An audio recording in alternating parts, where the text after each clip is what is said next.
వచ్చే ఎన్నికల్లో ప్రజలకు మేలు చేసే మేనిఫెస్టో మాత్రమే వైసీపీ ఇస్తుందని, అందరి సంక్షేమమే లక్ష్యంగా మేనిఫెస్టో తయారు చేశామని సీఎం వైఎస్ జగన్ అన్నారు. చంద్రబాబు నాయుడు మాదిరి తప్పుడు మేనిఫెస్టో తాను చెప్పలేనని సీఎం వైఎస్ జగన్ అన్నారు. చంద్రబాబు మేనిఫెస్టోలో 1,50,000 కోట్ల బడ్జెట్లో అవసరమైతే అని, ఇది ఆచరణ సాధ్యం కాని హామీలని వైఎస్ జగన్ చంద్రబాబుపై నిప్పులు చెరిగారు. 1,50,000 కోట్ల రూపాయలతో ఆయన సూపర్ 6 అంటాడు, సూపర్ 10 అంటాడు. ఈ మాదిరిగా ప్రజలను అడ్డగోలుగా మళ్లీ మోసం చేసేందుకు అడుగులు ముందుకు వేస్తా ఉన్నారు అనంటే ఇది సాధ్యమయ్యేదేనా?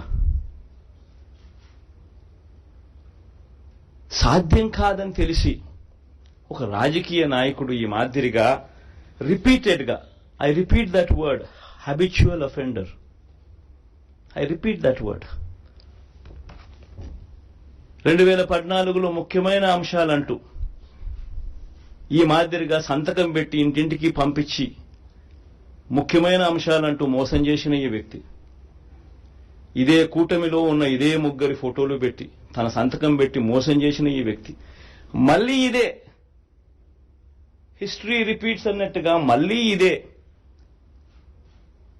2024లో మళ్ళీ ఇదే మాదిరిగా సాధ్యం కాని హామీలతో అబద్దాలకు రెక్కలు కడుతూ ఈ మాదిరిగా సాధ్యం కాని హామీలతో 1,50,000 కోట్లకు సంబంధించి ఈ మాదిరిగా ఆయన చేయడం, మోసం చేసేదానికి అడుగులు వేయడం దొంగతనం కన్నా, దొంగల కన్నా అన్యాయం కాదా అని అడుగుతా ఉన్నా.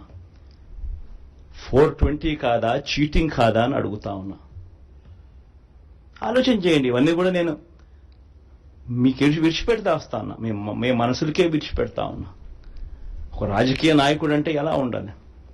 ఒక మాట చెప్తే ఆ మాట మీద తాను నిలబడతాడు అన్న నమ్మకం ఉండాలి.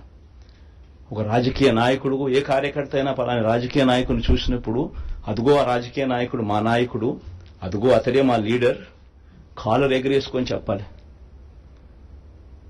కానీ ఈ మాదిరిగా చేస్తే కాలర్ ఎగరేసుకొని చెప్పడం కదా దేవుడు ఎరుగు.